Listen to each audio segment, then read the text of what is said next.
السلام علیکم، کیسے ہیں آپ سب؟ امید کرتا ہوں ٹھیک ہوں گے۔ الحمدللہ میں بھی ٹھیک ہوں۔ آج ہم پڑھیں گے سبق نمبر 27، جس میں ہم اردو پڑھنا سیکھیں گے اور جس میں ہم ہمارے نبی صلی اللہ علیہ وسلم کی سپردگی اور سفر تجارت کے بارے میں پڑھیں گے۔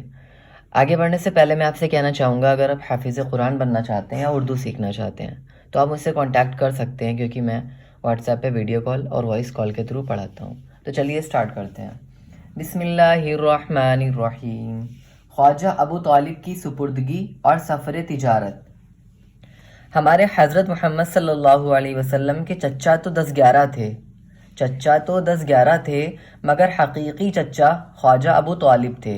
یہ حضرت عبداللہ کے ماں جائے بھائی تھے، اس لیے خواجہ عبد المطلب نے وفات کے وقت ہمارے حضرت محمد صلی اللہ علیہ وسلم کو انہی کے سپرد کیا۔ ہمارے حضرت محمد صلی اللہ علیہ وسلم چچا ابو طالب کے ساتھ رہنے لگے۔ 8-9 برس کی عمر ہی کیا ہوتی ہے، 8-9 برس کی عمر ہی کیا ہوتی ہے، مگر نیکی اور بھلائی گویا گھٹی میں پڑی تھی۔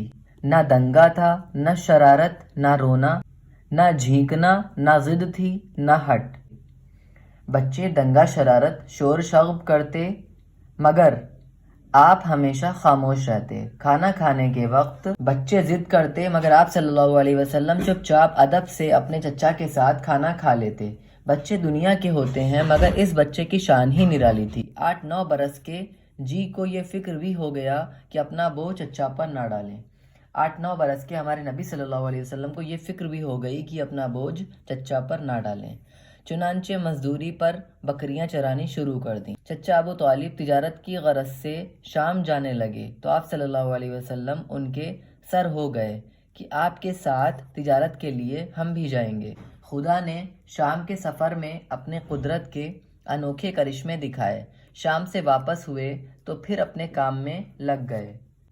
دیکھو بچوں، تم بھی شرارت مت کرو، بزرگوں کا ادب کرو، ہمیشہ تہذیب سے رہو۔